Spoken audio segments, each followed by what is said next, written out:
What's up YouTube, ODST General back again with another Operation Trebuchet news update. And I just want to re-record this video again because it's like now my third time trying to record this. The last recording was way too long and I just couldn't remember a bunch of stuff. So going back in, we're going to record it, doing it again because you guys deserve better than what I did on this last recording. Anyways, let's get into it. So, starting us off, we have the MA37 Bean Pre done by Vespade. Of course, just like the other weapons we've shown off in the previous weeks, this thing's getting touch up on the textures, normals, all that other stuff, maybe some minor model tweaks. I don't know fully what he's done on this weapon. Unfortunately, Vespade's been on pretty much like non-stop for the past week. If you guys see him in the Discord, pop in, say hi, show him your support, show him your love, because he's just been working like crazy non-stop. Him and Hollywood have both been like working like non-stop, so show him some love, guys. Pop in there, say hello. Anyways, moving on, we have some work by Forky on a new battle rifle. This one was kind of an odd choice all around because, I mean, one, obviously we've already got battle rifles in the game. The other choice that made this kind of weird, and will probably be weird for some of you guys if you know what I'm talking about, is that he based this off of a concept from an ODST story, which is another fan game in development, which has a very unique art style.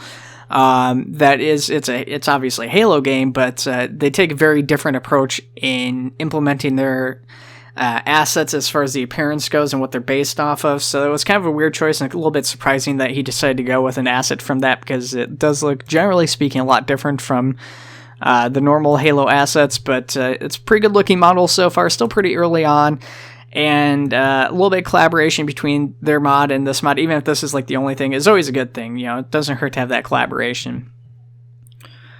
Then moving back over to Vespade, we have some work on a new ODST HUD. Now, Vespade's not working on this alone. I forget who he said he was working with on this. It may have been Freeman. I can't remember for sure. Unfortunately, I'm sure somebody will remind me here. I mean, like I said, he's been on pretty much nonstop, so I've missed a ton of what he has been working on this week. But anyways, this new ODST HUD will function a little bit differently than the current HUD. It should retain most of its functionality. They need to add some items as far as like artwork and stuff goes for the new weapons that have been added since the HUD was originally made. So there's a bunch of new weapons that have come out for basically like 2 years. Those weapons aren't going to be included. So like the M90 shotgun, just a bunch of Covenant weapons, I guess, would probably be included in there. I don't really know what else. The radar will now be a permanent function, so instead of swapping out the radar for other functionalities like the GPS and the squad cam, the radar will always remain as part of the HUD integrated in there. As you can see, the HUD is built around the radar now. Instead, the GPS and the squad cam, while still being functions, will be instead placed up into, I believe he said, the upper left-hand corner, so when you activate those things, you'll actually get those integrated up there. So, pretty cool stuff. Definitely looking forward to it. I believe all the other functionality should mostly remain intact, so like changing the color of your HUD and all that should, I believe, remain in-game. It should also have a little bit better performance, as they are inheriting from stuff in the main game for the HUD as opposed to doing like a custom script. So hopefully it should work a little bit better, a little bit smoother because of that. That remains yet to be seen. Like I said, haven't really seen anything for it yet, so I have to just wait on that one. Shifting over and checking out vehicles, we have the Onager or Onager. I'm still not sure how this thing's pronounced. It's the big massive driver from the end of Halo Reach, the big pew-pew gun, as I call it. This one's being worked on by Edward G. He was a entry dev. He is now a full developer, so I'm assuming this thing has been completed. The last I saw, of course, was this picture here, and some video of it, which I didn't have a chance to record. But this thing looks pretty sweet. I don't know if the fact that he's a full dev means this thing has a texture and everything completed. Presumably it does, but it's hard to say for sure. So yeah, anyways, looking pretty cool. I'm really not sure what sort of role this will fill in a game like Arma, because obviously it's a very specific piece of equipment that's designed for taking out like those super large vehicles in Reach, and we don't have those vehicles in Arma. Still, I'm sure the community will be very creative. I'm sure this will be the scourge of many a spirit and probably more than a few pelicans. Other than that, that's all I have to talk about for this thing for right now, so we will go ahead, we're going to keep moving on, and we're going to switch over into a different vehicle, and that is the Short Sword Bomber by Hollywood. Not a huge amount of progress to show off on this in this video this week. I mean, he's been working out pretty much non-stop, a lot of minor fixes, small changes, stuff that you guys might not notice at this point, especially from the distance some of these screenshots and videos are taken. But he has added landing gear, being the biggest difference from the previous videos, previous stuff that was being shown off. Obviously, last week he was working on the interior. Now, he was going through the file names, naming off files out loud. He did mention a longsword file, and when I mentioned that, he said that was using Zero's longsword as a reference for his work on the short sword. I don't necessarily believe that, because even though some of the devs have outright said that the longsword's not happening, Braz, who's the person that should be working on it if it is being worked on, has been a lot more coy about it. And, well, yes, the Optray team has played April Fool's jokes in the past. That would be the biggest joke, is saying, hey, we're developing this, we're not developing this, and then actually come out with it just to screw with people. So, plus I have other reasons to believe that's being worked on. So, regardless, we're still going to have to wait and find out when it comes out, or if something else gets leaked out. But the fact that he's sitting on files that are named Longsword, I am inclined to believe that it is being worked on. Then we've got a interesting little piece here. This is, of course, the base for the Orbital Elevator. This one was actually originally in the community stuff that was being developed at the start of this week, and then I've had to push it over to the official mod, as it is now part of the official mod. There will be what is it called? Go For It, I believe is his name. Has started working on it. I just want to make sure I got his name correct, but his stuff's like super far up there. Anyways, yeah, or Go After It is what it was. I was going to say Go For It doesn't sound right. Anyways, Go After It. Joined the dev team. He's an entry dev. He's working on this. Pretty slick looking stuff, this base. So this isn't necessarily just like the full Orbital Elevator. It is just the base of it. And then like he's got pictures with the Optray version of the Orbital Elevator on the inside of this. Great combo. Really looking forward to seeing this thing completed. Obviously, the Orbital Elevator I've included in my own map, and NATO Vizard's included in his map, and Magical, and it's included in a couple other maps, and it's one of those things, it's very much a good way of making something feel like Halo is this massive, towering orbital elevator that we're all familiar with. But it's an older piece of art from the mod. It's not necessarily the greatest looking thing up close. Thankfully, it's one of those things that tends to be off in the background, and you're not seeing it up close most of the time, but this will be a nice way of kind of covering that up a little bit, and when you do get up close, this will kind of conceal it from the ground, at least the most common place people are going to be seeing it from. Will probably look a lot better as a result. Sticking with map making, we've got NATO Vizard and his work on Installation 04 continuing. So we've been showing this off for the past couple weeks now. He's been mostly focused on going from development of the terrain, the map, and stuff like that, more grandiose scale, to actually decorating it, placing down rocks and trees and stuff like that. So it's looking really gorgeous now. It's still not the full maps completed. It's still devoid of any Forerunner structures, anything like that. But lots of rocks, lots of stuff, a lot of environment to play in now. So more and more mission worthy with every single day that passes. He has basically been updating this thing daily, so if you want to check it out, now is a great time to do that. I mean, with daily updates and changes to it, makes it maybe a little bit tricky to work with to an extent, but it also makes it a lot of fun to play in, give feedback, stuff like that. Beyond that, GEK has been helping him, from my understanding, but GEK has also been developing some Forerunner structures, which will probably go great with this map. Not all of them are necessarily designed with this map in mind, but nonetheless, I mean, still worth checking out. I'm not sure if he's gotten those up on the Steam Workshop yet, but he has been posting this stuff on the Optray Discord, like always, so just, if you're not already in the Optray Discord, check it out. The link for that is in the mod list. Below, there's the Optray official Discord, and everything's linked in there. Otherwise, if you guys come onto my Discord, which is linked below too, I'll get you the invite to the main Optray Discord that way too. Continuing on past mapping, we switch into First Contact. So on the First Contact side of things, we have Vespade once again popping up. So like I said, this guy's been working like a madman. He has been redoing all of the Covenant assets like he has for the UNSC. So he's all been getting texture overhauls, new normal, stuff like that. Probably some minor, well, probably not for these, but maybe minor model changes and stuff like that. He's been working with some of the other members of the dev team and community members trying to get some, I think, animations and stuff was talked about. Like the Carbine sounds like maybe needed a new animation that they were discussing. Nonetheless, great job he done these weapons. It's kind of hard to fully appreciate in these pictures, at least on the scale I'm looking at in my video editor preview. The elites have gotten redone, not overdone, but redone. So he redid the skin, the elites, the armor got redone a little bit. It's a little less shiny than it was before. The elites almost look a little bit closer to Halo 3 in a way, I guess, with the less shininess, but that's a good thing to me. I mean, they looked really gorgeous before, but they look even better now, I think. Beyond that, though, not much else to say about the Covenants, at least with regards to the weapon overhaul. We do have one last piece of Covenant equipment that's being worked on by Lux, which is, of course, the fuel rod cannon. We've shown this off previously, but it's just continued development on it. A little bit more of a full shot for this thing.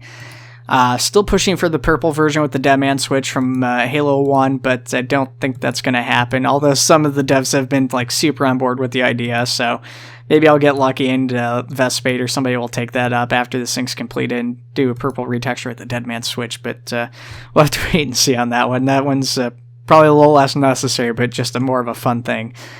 That brings us over to community content, and we have the MA2B. This one is a pretty sweet weapon. This is by the Potato. This is obviously significantly less far along than anything else we've shown off this week so far, but still would be a cool little piece of weapon equipment. This is something we've seen in the comics and stuff like that for a long time.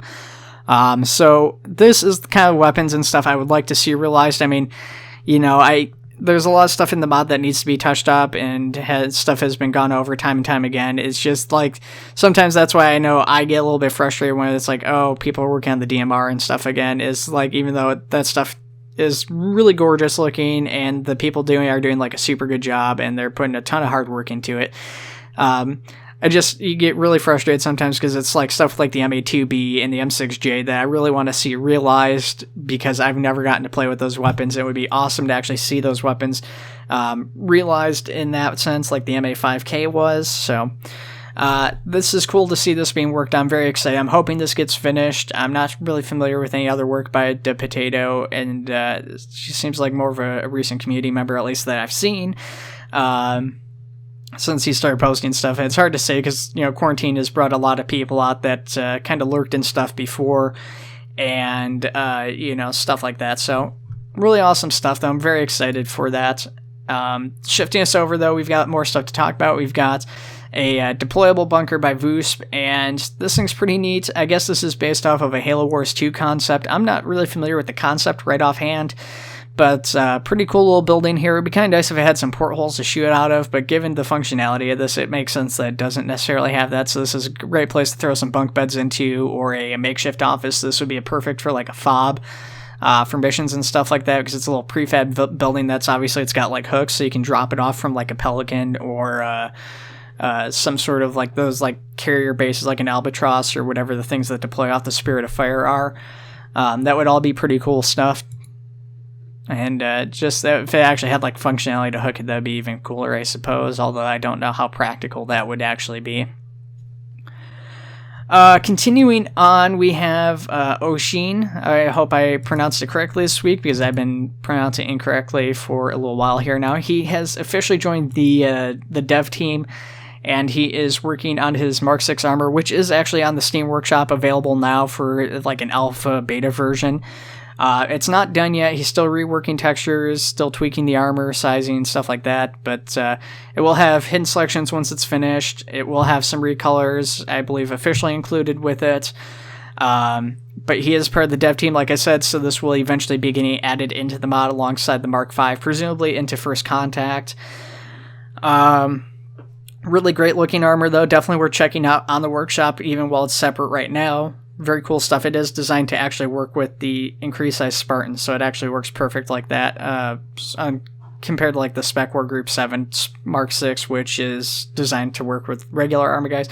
Both have their advantages, obviously. One's a little bit easier to add into certain kinds of missions, and one's simply just, I guess, a little bit more immersive, I guess you could say, and a little bit more intense when it comes to combat. But anyways, moving on, speaking of Spartans, we have another piece of really cool work for the Spartans.